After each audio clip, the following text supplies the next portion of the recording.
यही राम राज्य राम राज्य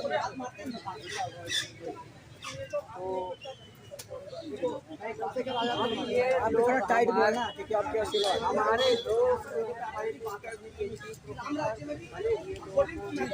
हल दिया गया पकौड़े तलने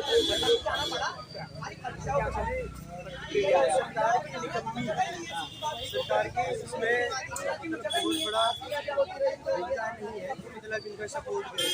ये अपने हक में, मतलब जो अपने दलित पिछड़े लोग की सपोर्ट में बात करने वाले उनकी नजर में मतलब वो हो जाते हैं, इसलिए उन्होंने निकाल दिया। और ये सरकार चाहती है बिल्कुल निकालती नहीं। मैं निकलूंगा ये नौबत आ गई, ये देखो सरकार चाहती है हमारे लोगों को पढ़े बेरोजगार ये यहाँ के जो वाइस चांसलर है योगेश जब इन लोगों की व्यक्तिगत गलती से रहती है, यूनिवर्सिटी नहीं चाहते कि यहाँ के बच्चे पढ़े या आगे बढ़े। आप चीज़ें देख लीजिए, प्राइवेट यूनिवर्सिटी में देख लीजिए प्लेसमेंट मिलता है। यही दिल्ली यूनिवर्सिटी में जो लोग एंट्रेंस दे के आते हैं, यूपी के जरिए से एंट्रेंस दे के आते हैं, मेहनत से आते हैं, एक साल कई लोग तो गैप भी लेके आते हैं, जो इस तरह की यूनिवर्सिटियों में आते हैं, पढ़ते हैं, जब 3 साल बाद डिग्री लेके निकलते हैं तो उनके पास नौकरी नहीं है और स्किल्स का वो क्या करेंगे। बहुत मेहनत की। सबसे पहली बात जो हम ये समझते हैं कि हमारे जो ज़्यादातर संख्या है आर्थिक रूप से सक्षम नहीं होती है, तो किस तरीके से मतलब पैसे जुटा के घर वालों की मेहनत होती है कि वो लोग एंट्रेंसेस देते हैं, पैसा भरते हैं, 1400 रुपये केवल एंट्रेंसेस की फीस होती है। उसके बाद जब वो यहाँ पर यूनिवर्सिटी में पढ़ने आते हैं तो यहाँ ना इस कॉलेज में जितने भी यूनिवर्सिटी के अंदर कॉलेज ना किसी कोर्स की फीस है, हर कोर्स की एक अलग ही फीस है, किसी की 18,000 तो किसी की 20,000। उसके बावजूद अगर हमारे लोगों को यहाँ पे हॉस्टल्स भी मिल जाते हैं, हॉस्टलों की फीस बाबा तो मतलब एक जो आम घर के आने वाला छात्र, एक दलित परिवार से आने वाला छात्र इस तरीके से वो अफोर्ड नहीं कर सकता।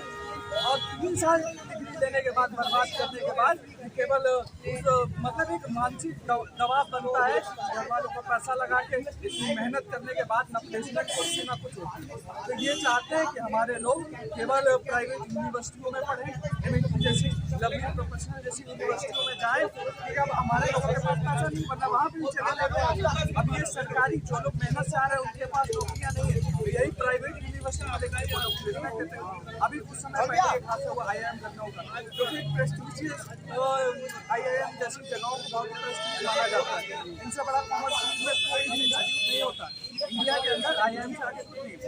तो IIM लखनऊ तक असमर्थ है अपने लोगों को फुली प्लेसमेंट देने के लिए। तो वहाँ के 52 बच्चों को वहाँ के एलुमनाई से संपर्क करा के इंटर्नशिप कराएगी, प्लेसमेंट दिलाएगी। तो इस तरीके से देश में बेरोजगारी चल रही है कि बड़े से बड़ा इंस्टीट्यूट फेल है आज प्लेसमेंट देने में। अरे यूपी में तो बताते हैं बहुत सारी नौकरियां निकली हुई है। क्या नौकरियां हैं? 50,000 नौकरियों में 50 लाख बच्चे हो रहे हैं और उसमें भी बच्चों के पेपर नहीं होते। बता यूनिवर्सिटी अरे भाई बीजेपी बताती कि हमारी सरकार ने काफी नौकरी दिया है लोगों को।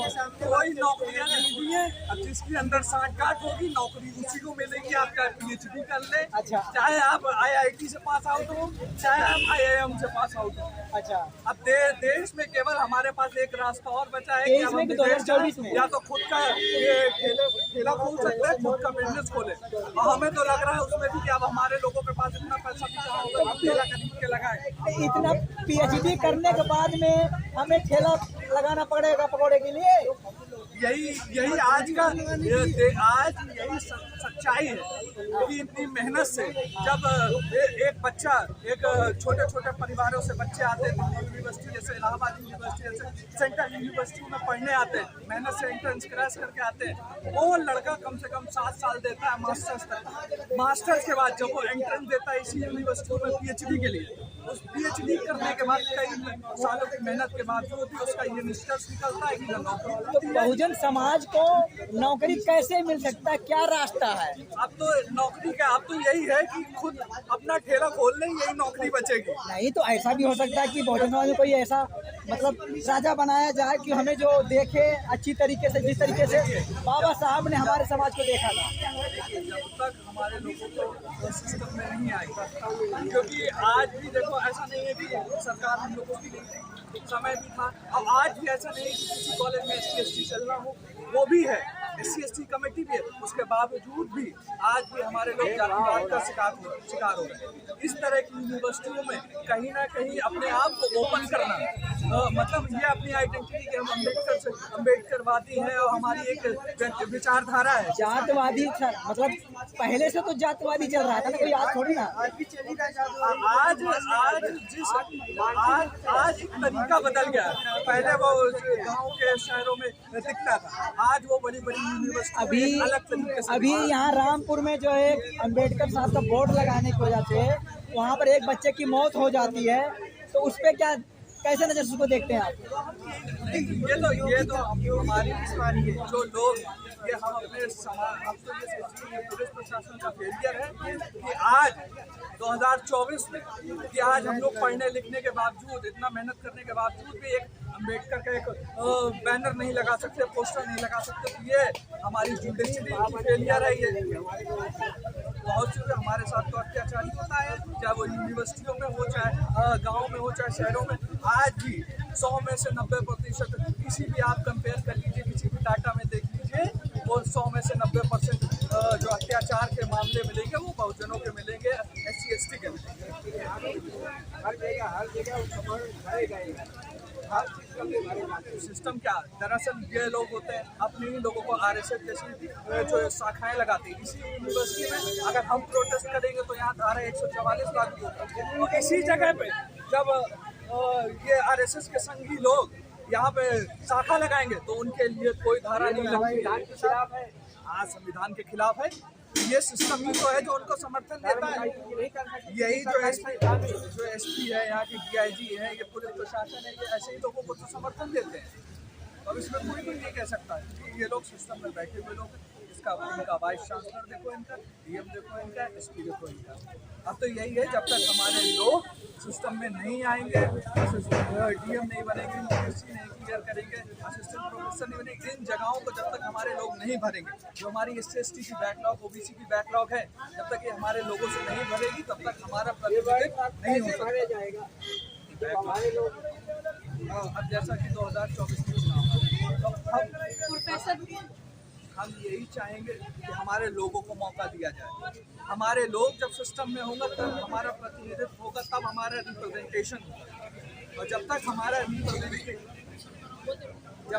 रिप्रेजेंटेशन नहीं होगा तब तक हमारे लोग केवल ये सड़कों पे आंदोलन करते हुए ही रह जाएंगे और शायद यही इनको अपनी जान भी गंवानी पड़ जाए।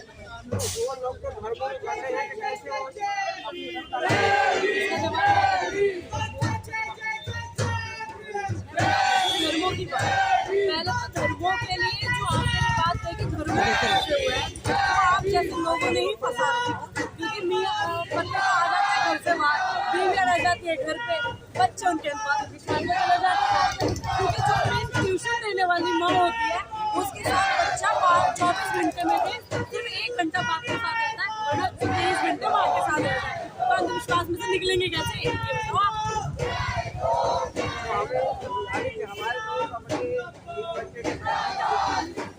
जब आप कहीं से भी अपने प्रोग्रामों में घर से बाहर निकल रहे हैं तो अपनी बीवी को भी साथ में लेकर चले, अपने बच्चों को भी लेकर चले, अपने महापुरुषों के बारे में बताएं कि हमारे महापुरुष हैं, इन्होंने हमारे लिए ये किया। जब आप बताएंगे नहीं तो कुछ होगा ही नहीं। यही कहना चाहते हैं। अब देखो थोड़ा चल ही रही है।